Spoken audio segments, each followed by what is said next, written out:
수업 시작하겠습니다. 1차 시에서는 우리가 밀레 그리고 까메오 코로에 대한 작품에 대한 얘기를 했죠. 이 2차 시 수업에서는 어떤 사람을 소개하냐면 자연주의 미술 화가이기도 하고요. 그 다음에 건축가이기도 하고 조각가이기도 한 이 훈데르트 바사에 대해서 이야기를 해보려고 합니다. 지금 1차 시에서는 그런 자연주의 미술에 대한 그 영향을 많이 미쳐서 자연 관찰가 있는 그대로의 그런 그림을 보여줬다면, 훈데르트 바서는 이 건축과 그 다음에 이런 조소나 이런 색감들을 아주 그 자연주의에 가까운 그런 화가이기도 하고 조각가이기도 하고 건축가이기도 한 그 사람에 대해서 알아보는 시간을 가져보려고 합니다. 이 사람은 이 프리덴 스라이 혼데르트 바사입니다. 보통은 우리가 혼데르트 바사라고 이야기를 하죠. 이 사람은 이 집입니다. 이게 혼데르트 바사의 하우스예요. 이 사람은 이 프리덴 스라이 레겐다크 둔켈분트 훈데르트 바사 이름이 되게 길죠. 이 사람은 이 오스트리아의 건축가이고 화가이자 또 이 환경 운동가입니다. 이 사람은 그래서 이런 환경에 대한 얘기, 그 다음에 이런 건축에 대한 얘기, 건축도 이 자연이 굉장히 중요하다는 것을 또 강조한 이 사람이기도 합니다. 이 사람은 이 유대인 가정에서 자랐고요. 국적은 뉴질랜드. 그래서 본명은 프리드리히 스토바서라고 합니다. 그래서 이 사람의 이름이 그냥 훈데르트 바사라고 이제 이름이 조금 바뀌긴 했는데요. 20세기 그 오스트리아 예술가이기도 하고 주요 건축물에는 이렇게 자기 이름을 딴 이 훈데르트 바사 하우스, 그 다음에 쿤스트하우스 빈.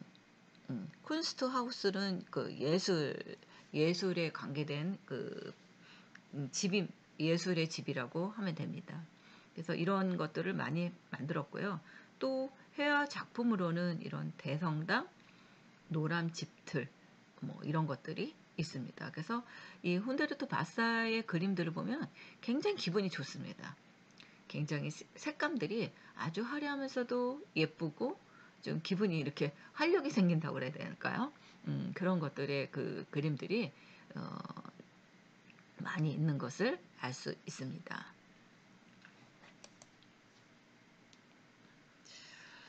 훈데르트 바서는 그 오스트리아 빈 출신의 자연주의 화가이기도 하고요. 또 조각가이기도 합니다.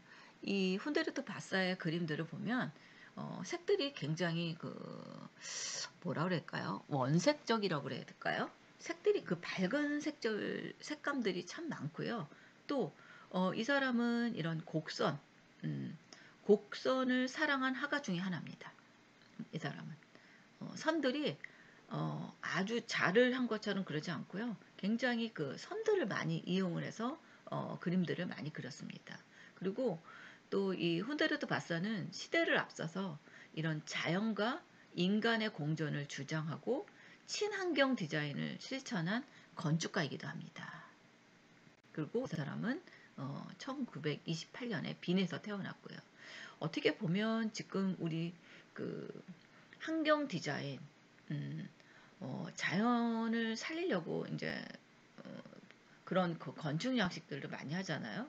그래서 우리가 이제 녹지대, 그래서 이런 자연, 그 다음에 녹화, 그래서 이 건축 양식에서도 이런 녹화의 그 자연을 많이 살려야 된다 하는 그런 것들이 많은데 이 사람은 벌써 이 시대에 이 시대를 앞선 화가이기도 하죠. 우리 지금 현실에 2000년대 넘어와서 지금 이런 것들을 지금 실천을 하고 있지 않습니까? 근데 이 사람은 이 벌써 1930년 전, 시대가 7, 80년 전 벌써 이런 것들을 했다고 볼 수 있겠죠. 그래서 본명이 원래 이 프리드리 스토바서라고 합니다.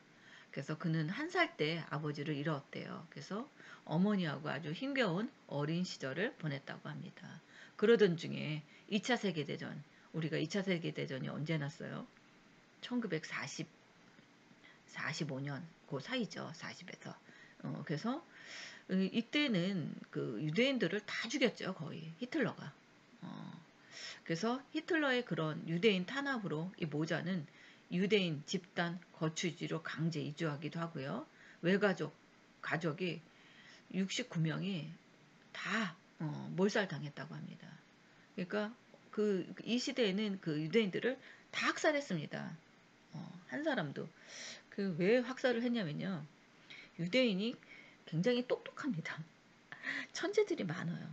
그래서 나중에 이 사람들이 이제 보복을 할까봐 이런 그 아예 그 씨를 말리는 거죠. 완전히 없애버리는 거죠. 어떻게 보면 굉장히 이게 충격적인 사건이 엄청나게 많습니다. 이 그 2차 대계 세전 중에. 근데 이게 그 생각을 해보세요. 자기 친척들이 모두 다 죽었고 자기만 살았다고 생각하면 그 트라우마는 엄청날 것 같아요. 그래서 이때 그런 아픈 경험이 깊은 그런 트라우마가 남아서 평생 동안 그런 자유와 평화에 대한 강한 의지를 갖게 됐다고 합니다.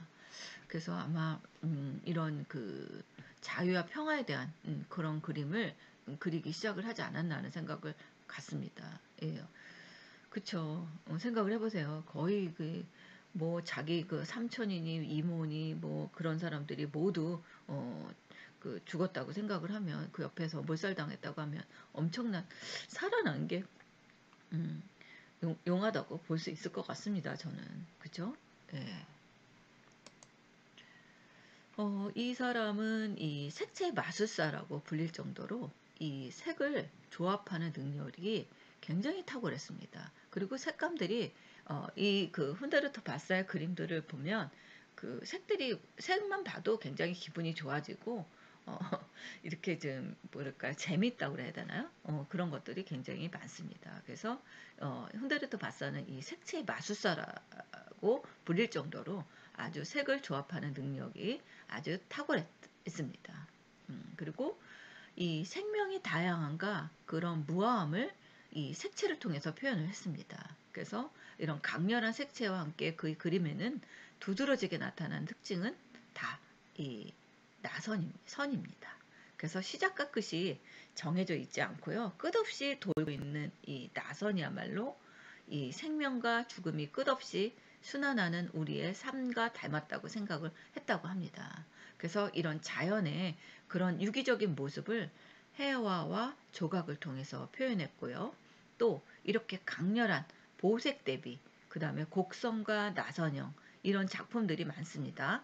그래서 이 1950년에는 그 빈 아트클럽에서 첫 개인전을 가졌고요. 또 62년에는 베니스 비엔날레에서 아주 굉장히 성공을 했다고도 합니다. 또 이 사람은 이런 생태주의를 주창한 진보적 예술가로도 두드러진 활동을 펼친 화가이기도 하고요. 또 이 1967년 뮌헨에서 이 나체로 세 번째 피부의 권리를 선언하는 연설을 하기도 했고요. 또 그 이듬해 그런 나체로 이거를 보여주면서 인간적 공간의 회복을 주장하는 연설을 했다고도 합니다. 그래서 1970년대 초부터는 관심의 영역이 어디로 갔느냐? 건축으로 갔다고 합니다. 그래서 당시 그 건축이 보여주는 그 자로 잰 듯한 형태라든가 이런 몸이 건조한 그런 콘크리트 그 다음에 개인의 그런 정체성을 감추게 만드는 그런 획일적인 건축물은 이 범죄자나 다름없다 하고 그 주장을 얘기합니다. 그래서 그 사람은 여러분은 지구에 잠시 들린 손님입니다. 예의를 갖추세요. 그리고 진정한 땅의 주인은 나무임을 강조했고요. 땅을 차지한 건물 옥상에 나무를 심었다고 합니다. 요즘 접하는 그런 옥상 정원의 창시자가 바로 그 혼데르토 바사라고 볼 수 있습니다.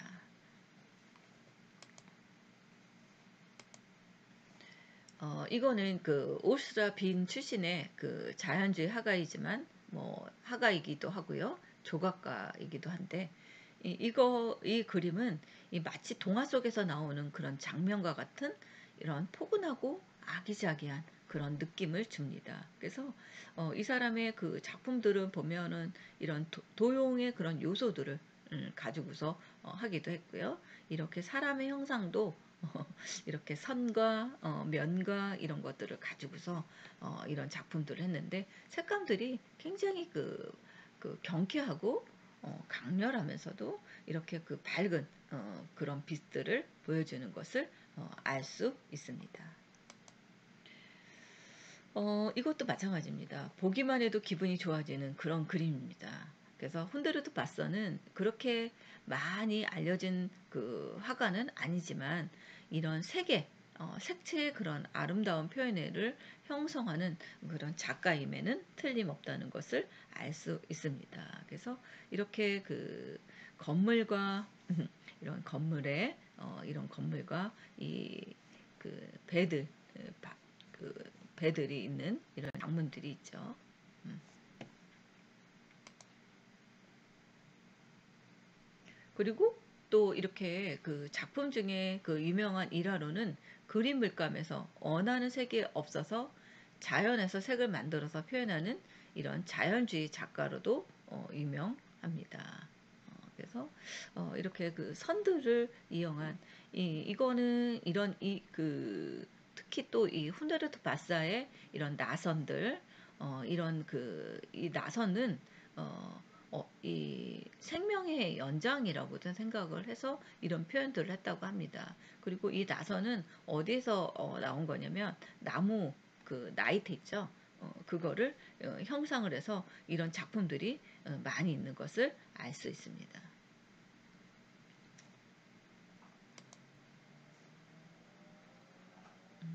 그래서 이 훈데르트 바서는 이런 자연주의라고 구분해 놓은 이유는 자연을 모티브로 해서 그림을 그렸기 때문에 이렇게 그 자연주의 화가라고도 이야기하고요.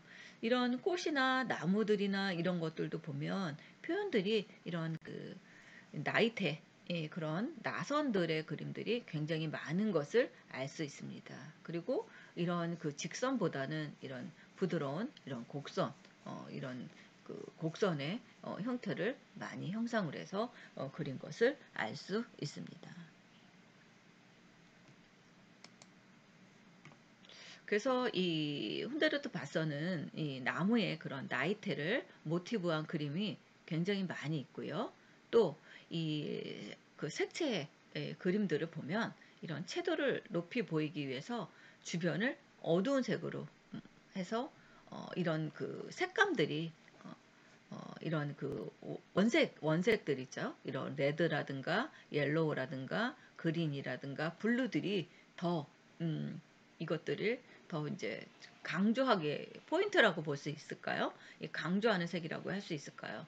그래서 주변을 어둡게 해서 이런 원색들을 더 밝게 나타나기 위해서 어두운 색으로 이런 마감 처리하는 기법을 주로 사용한 화가 중에 하나입니다. 이 훈데르트 바사는 그래서 이 나무의 그런 나이트를 모티브한 그림들이 굉장히 많이 있습니다.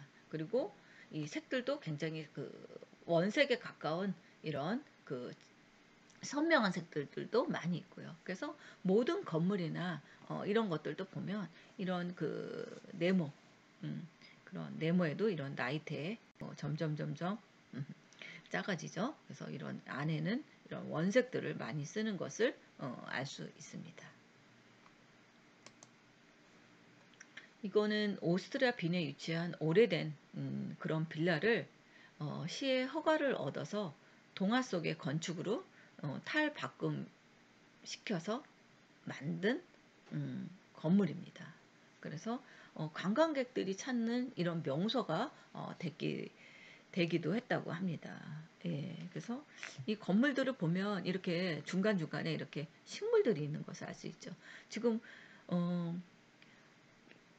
시대를 앞섰다고 하는 게 뭐라고 하냐면 우리 그 지금 건축 양식들이 이런 그 녹화에 대한 얘기, 그런 그 자연에 대한 것들을 많이 하거든요. 근데 이 작품, 음, 이 훈데르트 바사에 보면 이렇게 꼭대기에 건물에 이렇게 꼭대기에 이렇게 나무들을 심었어요. 예, 이렇게.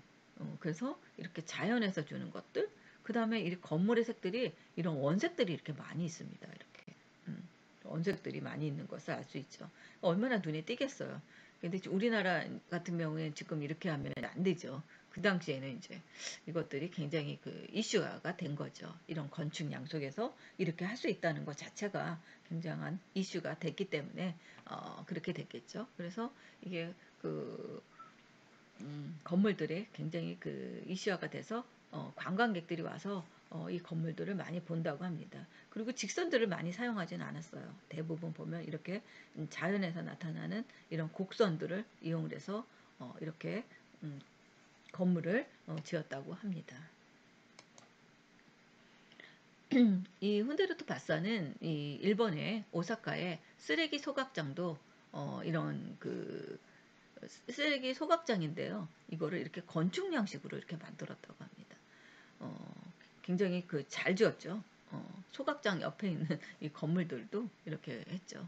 음, 그래서 이런 그 자연을 생각하는 이 건축가이기도 하고요. 이 건물들을 보면 직선이 별로 없어요. 창문 빼고는. 다 이렇게 곡선들을 이용한 이런 장식들이 굉장히 많이 있는 것을 알 수 있고 그 군데군데 이렇게 나무들을 심은 것을 알 수 있습니다. 그래서 이 훈데르트 바사의 건축 양식은 정말 자연주의 건축가, 자연주의 화가라는 말들을 물색할 정도로 많이 나왔다고 합니다.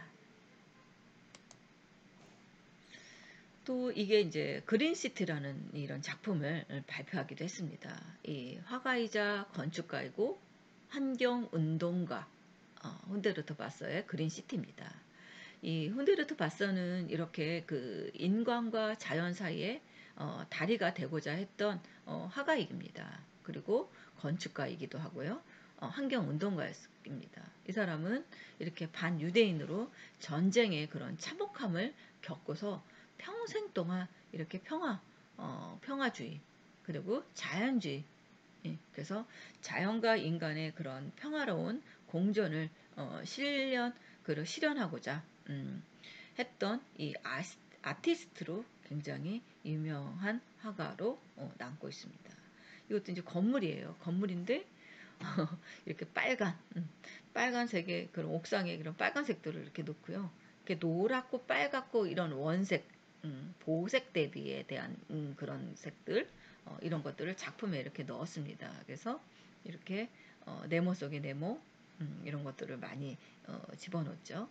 거기에서는 이런 그 공존하는, 그래서 이렇게 직선들이 많이 있지는 않고요. 직선보다는 이런 그 약간 선들도 약간 부드러운, 이렇게 날카로운 선이 아닌, 모난 선이 아닌 이렇게 자연에서 오는 이런 선들로 이렇게 해서 그림을 그렸습니다. 그래서 이것도 굉장히 그 그린 시트라는 이런 도시에서 나타나는 이런 그 그림들을 이렇게 그려가지고 발표도 했습니다. 이거는 이 그 노란 집들입니다. 그래서 이게 이제 유명하죠. 노란 집이라는 게 이 그 훈데르트 바사의 대표적인 작품이기도 하고요. 그래서 함께 하지 않은 그 사랑을 기다리는 것은 아프다. 이제 그래서 이런 그 노란 건물의 집들을 그려서 이렇게 이제 기다리고 있는 이런 그 장면들을 이렇게 표현을 했습니다. 그래서 이 건물들도 다 이렇게 본인이 자로 된 게 아니라 이렇게 다 그렸고 이렇게 집집마다 이렇게 연결되는 이런 표시들을 해서 이렇게 보색 대비에 대한 색들, 그래서 이게 이제 노란 집들, 그래서 집들이 다 노란 집들을 이렇게 해서 굉장히 그 유명한 작품이 되기도 했습니다. 쿤데르트 바스는 그 약간 그 나는 식물 같은 마법사가 되고 싶었다고 합니다. 그래서 이렇게 천진난만한 그 아이들의 그림처럼 자유롭고 다양한 이 색채가 살아있는 이 훈데르트 바사의 작품은 권위적이지 않았고요. 마음속 깊은 곳을 울리는 힘을 갖고 있다고 합니다. 그래서 훈데르트 바사의 그 그림에는 가장 그 중요한 느낌은 바로 이 색감이라고 할 수 있습니다. 그래서 그는 그렇게 강렬하고 빛나는 그런 색을 선호해왔고요. 또 거기 아까 지금 보여준 것처럼 보색들과 함께 사용하는 것을 굉장히 좋아했다고 합니다. 그래서 이러한 그 보색들의 사용은 그의 대표적인 모티브인 이런 나선의 이중 움직임을 더욱 강렬하게 표현할 수 있겠죠. 아까 제가 보여는 것처럼 네모 속의 네모, 그런 그 나이테의 그런 그 원 속의 원, 선들로 이런 것들을 많이 표현하는 것들이 대부분의 그 작품 속에서는 그것들이 들어가는 것을 볼 수 있었죠. 예. 그래서 이런 그림에서 자주 보여지는 이런 나선은 이 그 훈데르트 바서의 삶의 가장 원초적인 형태로 사람들에게 본능적인 그런 공감을 자아내려고 했다고 합니다. 그래서 시작은 있지만 끝이 없고 그 나무의 그런 나이테처럼 세월이 흘러가면서 점점 더 풍성해지는 그의 그 나선이 세상을 향해서 영원히 열려 있는 그런 삶을 살고자 했던 그런 신념이 담아 있다고 합니다. 그래서 나는 식물 같은 마법사가 되고 싶다. 해서 이렇게 그 건물이건 그림이건 이런 그 자연에 관계된 이런 그림들을 표현하고 싶었던 것 같습니다. 그리고 이 회화에서 혼데르트 바서는 이 자연에서 받은 그런 창조적인 영감을 바탕으로 해서 식물적 해양법 이런 작업에 인용을 하기도 했다 합니다. 그래서 마치 식물이 자라나는 것처럼 천천히 그가 사랑하는 모티브를 그려나갔다고 합니다. 물감은 대부분 직접 만들었고요. 여행한 곳들의 재료를 모아서 만든 색들이 대부분 의미가 더욱 깊었다고 합니다. 실제로 그런 아프리카의 사막에서 담아온 흙으로 또는 프랑스 여행지 해변에서 주워온 작은 돌로 색을 만들어서 그런 돌가루로 색을 만든 거죠. 그리고 사막에서 닿은 흙으로 색을 만든 거고요. 그래서 작업 방식도 굉장히 남달랐다고 합니다. 또 이젤을 사용하지 않았고요. 캠퍼스나 이런 포장지 등을 수평으로 눕혀서 작업을 했기도 했다고 합니다. 수평적인 것이 곧 자연이고 수직스러운 것은 부자연스럽고 인공적이라는 그런 신념을 작업할 때 지켜봤다는 것이죠. 예, 때문에 이 훈데르트 바스의 몇몇 그 작품들은 상하 구분이 없는 것이 특징입니다. 그리고 그의 작품에는 이런 자연과의 조화를 강조하고 있음을 알 수 있습니다. 이거는 그 그래픽에서 별의 그림자입니다. 그래서 지금 사람의 이런 형상과 이런 그 별들 이런 것들을 이렇게 해서 약간 이렇게 그 보색 대비 그리고 이런 색감들이 굉장히 화려한 것들을 볼 수 있습니다. 그래서 별의 그림자라고 합니다. 이 작품은. 그래서 훈데르트 바서는 직접 이런 석파나 실크 스크린, 동파나 컬러, 목파나 등 다양한 그런 그래픽 기법을 습득하고 이런 혁신을 추구하기도 했습니다. 특히 이 세태에 가던 그 일본의 전통 목파나 육기오라는 예술을 부활시키기도 했고요. 또 이렇게 재활성화하는데 중요한 역할도 했다고 합니다. 그래서 보다 많은 사람들에게 예술을 소유하는 기쁨을 선물하고 싶다는 생각에서 이런 그래픽 작업 그리고 했는데 이런 이 화가는 크루드트 이 바사는 절대로 대량 생산을 하지는 않았다고 합니다.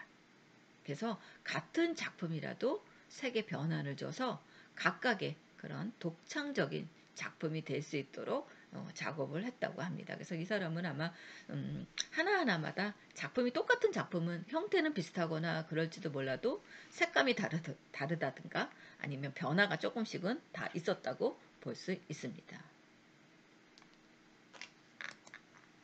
이거는 이 건축입니다.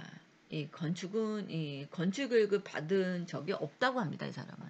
근데 오스트리아의 가우디라고 불릴 만큼 건축물에도 많이 남겼다고 합니다. 전 세계에서 퍼져 있는 그의 건축물들은 50여 개에 달하기도 했고요. 특이한 그런 유기적이고 개성을 강조한 디자인으로도 유명합니다.